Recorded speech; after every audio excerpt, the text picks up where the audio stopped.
Bonsoir et bienvenue dans cette nouvelle émission de Voyage au bout de la nuit. Je suis très heureuse de vous retrouver. Je vais poursuivre avec vous le roman de Charles Dickens et Wilkie Collins qui s'appelle L'Abîme. Donc, pour resituer l'histoire, c'est l'histoire donc de Walter Wilding qui est un riche négociant en vin qui vit une vie heureuse aux côtés de sa mère. Mais malheureusement, lors du décès de celle-ci, il va apprendre une terrible nouvelle puisqu'il n'est pas son vrai fils. Et donc, du coup, malgré lui, a usurpé l'identité de quelqu'un et va vouloir découvrir qui est cette personne. Mais pour le savoir, il faut rester avec moi pour la suite de notre lecture. Installez-vous confortablement, je vous souhaite un très bon moment.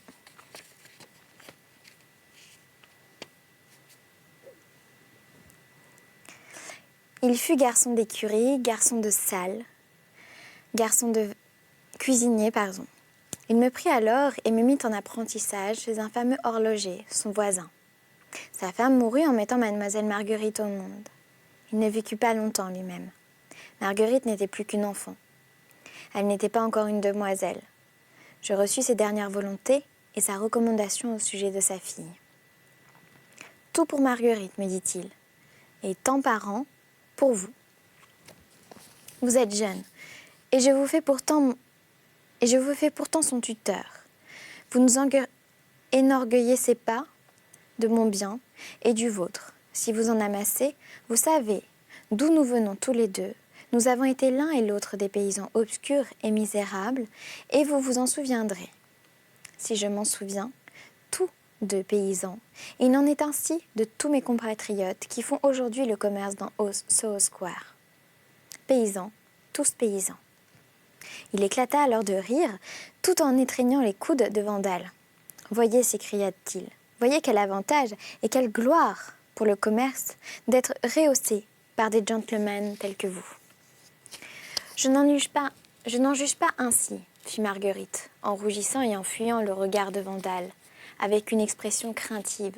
« Je pense que le commerce n'est point du tout déshonoré par des gens obscurs d'origine comme vous. »« Mademoiselle Marguerite, dit Obenreizer, c'est dans l'aristocratique Angleterre, que vous tenez un pareil langage. Je n'en ai pas honte, reprit-elle, un peu plus calme et tout en retournant son métier. Je ne suis pas anglaise, moi. Je me fais gloire d'être suissesse et fille d'un montagnard. Et certes, je le dis bien haut, mon père était paysan. Il y avait dans ces dernières paroles une résolution si visible d'en finir avec ce sujet ridicule que Vandal n'eut point le courage de se défendre plus longtemps contre les sarcasmes voilés d'Obenreizer. « Je partage votre opinion, mademoiselle, s'écria-t-il, et je l'ai déjà dit Obenreizer, tout à l'heure. Il pourra vous en rendre témoignage. » Ce que ce dernier se garda bien de faire, il se tut. Vandal n'avait point cessé d'observer Madame Dor. Une chose le frappa dans l'aspect du large dos de la bonne dame, et il remarqua avec une pantomime des plus expressives dans sa façon de nettoyer les gants. Tandis qu'il causait avec Marguerite, Madame Dor était demeurée tranquille. Mais dès qu'Obenreizer eut commencé son long discours sur les paysans, elle se mit à frotter les mains avec une sorte de délire. On eût dit qu'elle applaudissait l'orateur. Le gant qu'elle tenait s'élevait en l'air. Ce gant tournoyait si bien qu'une fois ou deux, Vandal en vint à penser qu'il pouvait bien y avoir une communication télégraphique dans ce jeu extraordinaire. D'autant que tout en paraissait ne faire aucune attention à la vieille suivante. Obenreizer ne lui tournait plus jamais le dos. La façon dont Marguerite avait écarté le déplaisant sujet qu'on avait ramené 2 fois devant elle parut également à Vandal une chose bien propre à le faire réfléchir. Le ton de la jeune fille parlant à son tuteur trahissait une sourde indignation contre celui-ci et comme un mouvement violent de l'âme que la crainte pourtant comprimait encore, jamais Obenreizer ne s'approchait de sa pupille. Jamais il ne lui adressait la parole sans faire précéder ce qu'il allait dire d'un « mademoiselle » très cérémonieux, et ce mot, pourtant, ne sortirait jamais de ses lèvres avec un accent d'ironie. L'idée vint à Georges Vandal. Que cet homme était un moqueur subtil et que cette nouvelle manière d'envisager Obenreizer lui expliqua tout d'un coup ce qu'il avait toujours trouvé indéfinissable en ce singulier personnage. Quelque chose aussi lui disait que Marguerite était en quelque sorte prisonnière dans ce logis. Sa volonté du moins n'était pas libre, et bien qu'elle résistât à De Goëlier par la seule énergie de son caractère, certes elle n'était pas toujours la plus forte. Cette croyance que la jeune fille était persécutée, captive jusqu'à un certain point, peut-être, n'était pas faite pour diminuer dans le cœur de Vandal le charme qui l'attirait vers elle. Vraiment il l'aimait. Il était éperdument amoureux de la jeune et jolie Suissesse, et tout à fait déterminé à saisir l'occasion qui enfin se présentait à lui. Pour le moment, il se borna à dépeindre en quelques mots le plaisir de Waldin & Co. Aurait avant peu pria mademoiselle Obenreizer d'honorer leur maison de sa présence.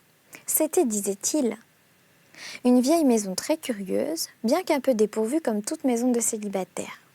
Du reste, il ne prolongea pas sa visite. Mais en redescendant au rez-de-chaussée, reconduit par son hôte, il trouva dans le vestibule plusieurs hommes de mauvaise mine et mal accoutrés, vêtus ailleurs de costumes suisses qu'Obenreizer repoussa sans façon devant lui, tout en leur adressant quelques mots dans le patois du pays. Des compatriotes, dit-il, de pauvres compatriotes reconnaissants et attachés comme des chiens, pour un peu de bien que je leur fais. Adieu, monsieur Vandal. J'espère que nous nous verrons très souvent. Très enchanté. Ce fut suivi de 2 légères pressions au coude de Vandal, et celui-ci se trouva dans la rue. Tandis qu'il se dirigeait vers le carrefour des Éclopées, Marguerite, assise devant son métier, flottait devant lui dans l'air. Il revoyait également le large dos de Madame Dor et son télégraphe. Lorsqu'il arriva, Waldin était enfermé avec Bintrey. Les portes des caves se trouvaient ouvertes. Vandal alluma une chandelle, descendit et se mit à flâner à travers les caveaux. La gracieuse image de Marguerite marchait toujours devant lui, mais cette fois le dos de Madame Dor ne le poursuivait plus. Ses voûtes étaient très spacieuses et très anciennes. Il avait là une crypte fort curieuse. C'était suivant les uns le vieux réfectoire d'un monastère, suivant les autres une chapelle. Quelques antiquaires enthousiastes voulaient même y voir le reste d'un temple païen. Mais après tout, qu'importait. Que chacun donne l'origine qui lui plaira à ce vieux pilastre en poussière et à cette arcade en ruine. Ce sont toujours des débris du temps qui les rongent également à sa guise. L'air épais, l'odeur de terre et de murailles moisies, les pas roulants comme le tonnerre dans les rues s'étendaient jusqu'au-dessus de sa tête. Tout cela cadrait assez bien les impressions de Vandal, qui décidément ne pouvait songer qu'à Marguerite. Il marcha donc à travers les caves jusqu'au tournant d'un passage voûté. Là, il aperçut une lumière semblable à celle qu'il portait à la main. « Est-ce que vous êtes là, Joe ?» demanda-t-il. « Ne devrais-je pas plutôt dire « Est-ce que vous êtes Monsieur Georges ?» C'est mon affaire à moi d'être ici, ce n'est pas la vôtre. « Allons, ne grondez pas, Joe. »« Je ne gronde pas, fit le garçon de cave. Si quelque chose gronde en moi, c'est le vin que j'ai respiré et pris par les pores, mais ce n'est pas moi. Oh, si vous restiez dans les caves assez longtemps, pour que les vapeurs vous étourdissent, vous m'en direz des nouvelles. Mais quoi, vous voilà donc entré régulièrement dans nos affaires, monsieur Georges ? Régulièrement ? J'espère que vous n'y trouvez rien à redire. Dieu m'en préserve, mais le vin que je prends par les pores et qui est grognon me dit que vous êtes trop jeune. Vous êtes trop jeunes, tous les deux. C'est le malheur que nous trouvons bien le moyen de préparer quelques jours, Joey. Sans doute Monsieur Georges, mais moi qui trouve le moyen de vieillir chaque année, je ne voudrais pas en devenir sage. Joey se sentit si content de ce qu'il venait de dire qu'il se mit à rire aux éclats. Ce qui est beaucoup moins gai, reprit-il, c'est que Monsieur Waldin, depuis qu'il dirige la maison, en a changé la chance. Remarquez bien ce que je vous dis. La chance est changée. Il s'en apercevra. Ce n'est pas pour rien que j'ai passé ici dessous toute ma vie. Les remarques que je fais ne me trompent jamais. Je sais quand il doit pleuvoir ou quand le temps veut se maintenir au beau, quand le vent va souffler, quand le ciel et la rivière reviendront calmes. Et je sais aussi bien quand la chance est prête de changer. Est-ce que la végétation qui croît sur ces murs est pour quelque chose dans vos observations ? Demanda Vandal en tournant sa lumière vers leur sombre amas d'énormes fondus, appendus aux voûtes et d'un effet désagréable et repoussant.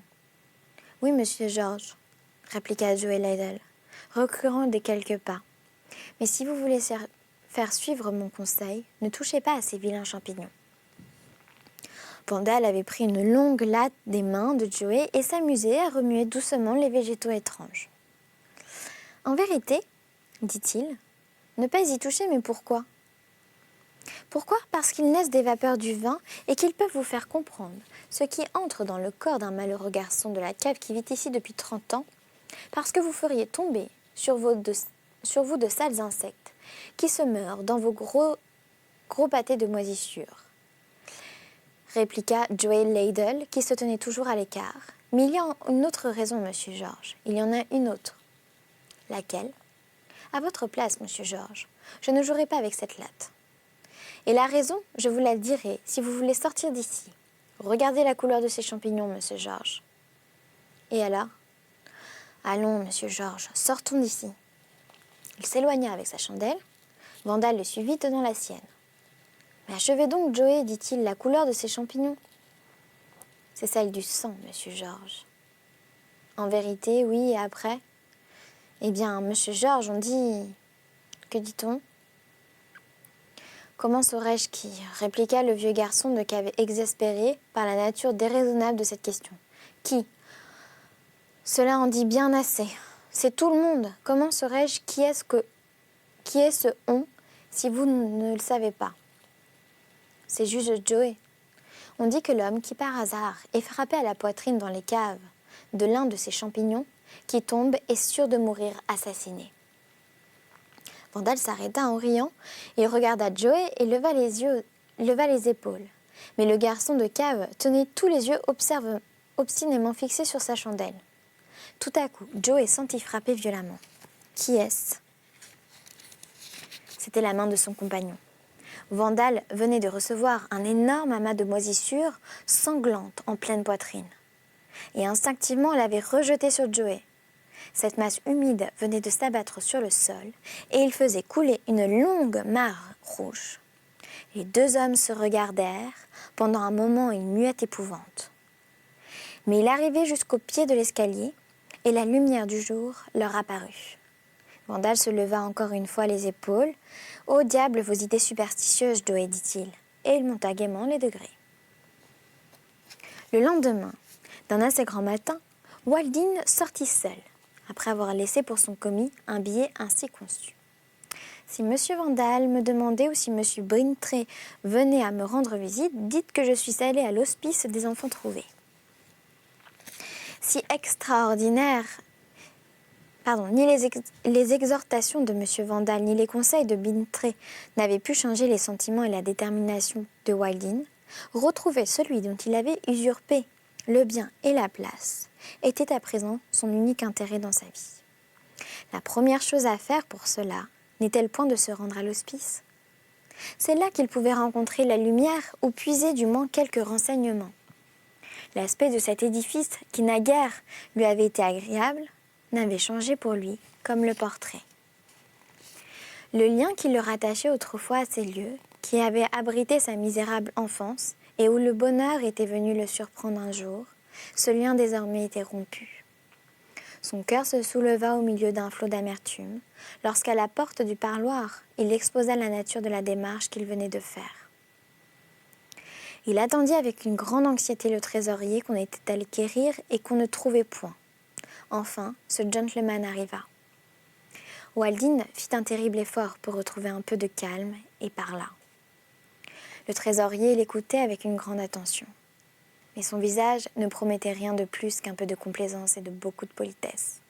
« Nous sommes forcés d'être très circonspects, » répondit-il à Waldin, « et nous n'avons point l'habitude de répondre aux questions du genre, de celles que vous me faites quand elles nous sont adressées par des étrangers. »« Ne me considérez point comme un étranger, » répondit simplement Waldin. « J'ai fait partie de vos élèves, je suis un enfant trouvé. » Le trésorier répondit avec une grande courtoisie que cette circonstance lui paraissait tout à fait particulière et qu'il aurait mauvaise grâce à ne rien refuser à un ancien pensionnaire. Toutefois, il pressa Walding de lui faire connaître les motifs qui le poussaient à tenter les recherches dont il parlait. Walding lui raconta son histoire, après quoi le trésorier se leva et le conduisit dans la salle où les registres de l'institution étaient exposés. « Nos livres sont à votre disposition, » lui dit-il. « Mais je crains qu'ils ne puissent vous offrir que de faibles renseignements après tant d'années. » Ces livres, dit Walding, les consulta avec une impatience fiévreuse, et il y trouva ce qui suit. 3 mars 1836. Adopté et retiré de l'hospice un enfant mâle du nom de Walter Walding, nom et situation de l'adoptant Mademoiselle Miller, demeurant Limtree Lodge, Cambridge, Wells. Répondant le révérend John Harker, Cambridge, Wells, Giles Jeremy et Giles Banquier, Lombard Street. Est-ce là tout ? S'écria Walding. Monsieur le trésorier, n'avez-vous pas eu d'autres communications ultérieures avec Madame Miller ? Aucune. S'il y avait eu quelque chose d'autre, nous en trouverions ici la mention. Puis-je prendre copie de cette inscription ? Sans doute. Mais vous êtes bien agité. Je prendrai cette copie moi-même. Ma seule chance est de m'informer de la résidence actuelle de Madame Miller et de visiter les répondants. C'est votre seule chance, répondit le trésorier. J'aurais aimé souhaiter pouvoir vous être plus utile. Walding se mit en chasse. La première étape à faire était la maison des banquiers de Lombard Street. Il s'y rendit. 2 de ses associés de la maison étaient inaccessibles à ce moment. Le troisième se récria, opposa 1000 difficultés à la demande que lui adressait le jeune négociant et permit enfin à ce qu'on visitât le registre marqué à l'initiale de monsieur. Le compte de Madame Miller y fut retrouvé, mais les 2 lignes d'une encre effacée avaient été tracées en travers du livre pour biffer la page et au bas il y avait cette note. Compte clos le 30 septembre 1837. C'est ainsi que Walding vit son premier espoir s'évanouir. Il comprenait mieux que les personnes les difficultés de la tâche qu'il s'était imposée. Point d'issue, se disait-il. Il écrivit à son associé pour le prévenir que son absence pouvait se prolonger de quelques heures. Se rendit au chemin de fer et prit place dans le train pour la résidence de Madame Miller à Cambridge. Des enfants et des mères voyageaient avec lui.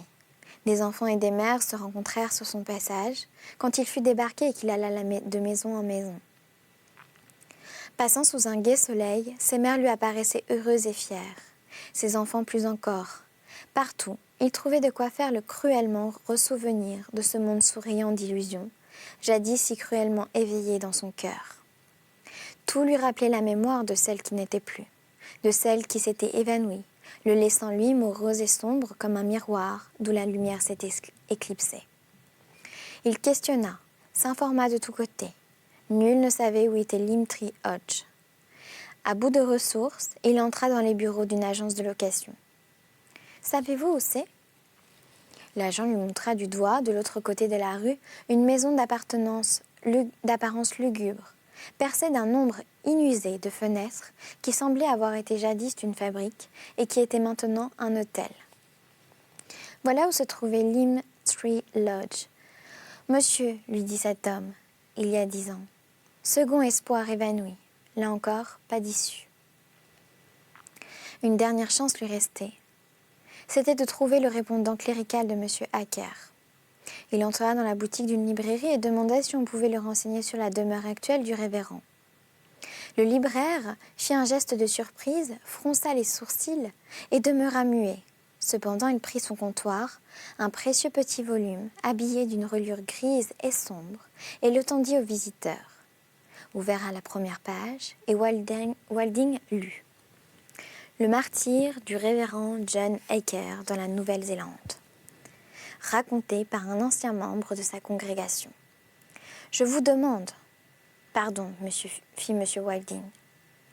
Le libraire répondit seulement par un signe de tête à ses excuses. Walding ressortit. Troisième et dernier espoir détruit, pas d'issue.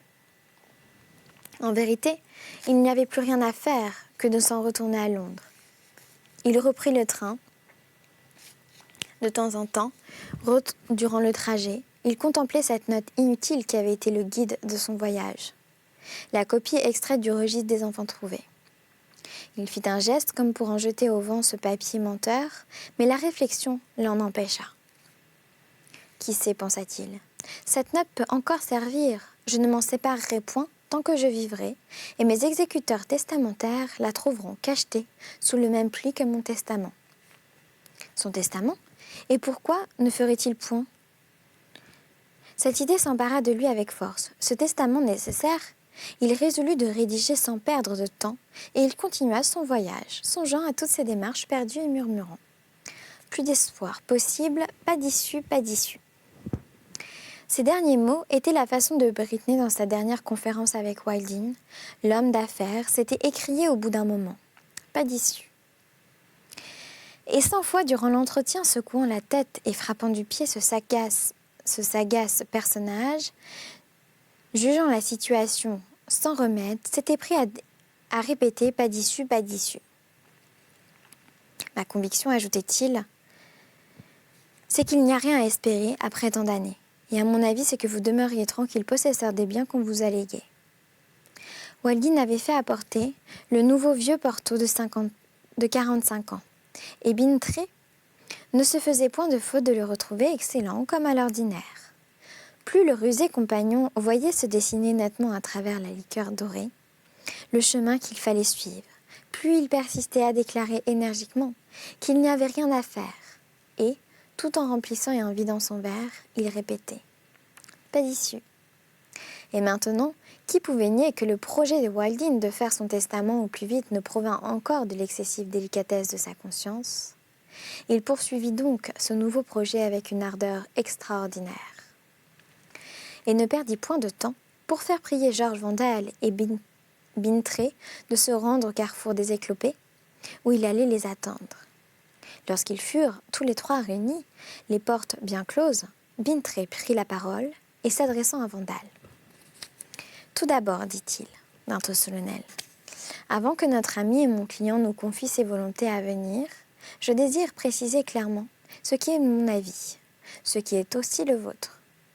Monsieur Vandal, si j'ai bien compris les paroles que vous m'avez dites, et ce qui serait d'ailleurs l'avis de tout homme sensé, j'ai conseillé à mon client de garder le plus profond secret sur cette affaire.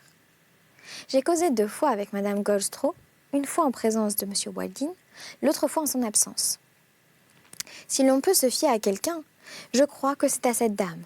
J'ai représenté mon client que nous devons tous garder de donner l'éveil et les réclamations aventureuses et que, si nous nous taisons point, nous allons mettre le diable sur pied sous la forme de tous les escrocs du royaume. Maintenant, Monsieur Vandal, écoutez-moi. Notre ami n'attend pas de se dépouiller du bien dont il se regarde comme le dépositaire. Il veut au contraire le faire fructifier au profit de celui qu'il considère comme le maître légitime. Moi, je ne peux pas adopter la même façon de considérer cet homme-là, qui n'est peut-être qu'une ombre, et si jamais, après des années de recherche, nous mettions la main sur lui, j'en serais bien étonnée, mais qu'importe. Je vais m'arrêter là pour cette émission. Retrouvez-nous très vite dans la prochaine émission pour poursuivre cette histoire. En attendant, je vous souhaite une très bonne nuit à ceux qui se couchent et une très bonne journée à ceux qui la démarrent.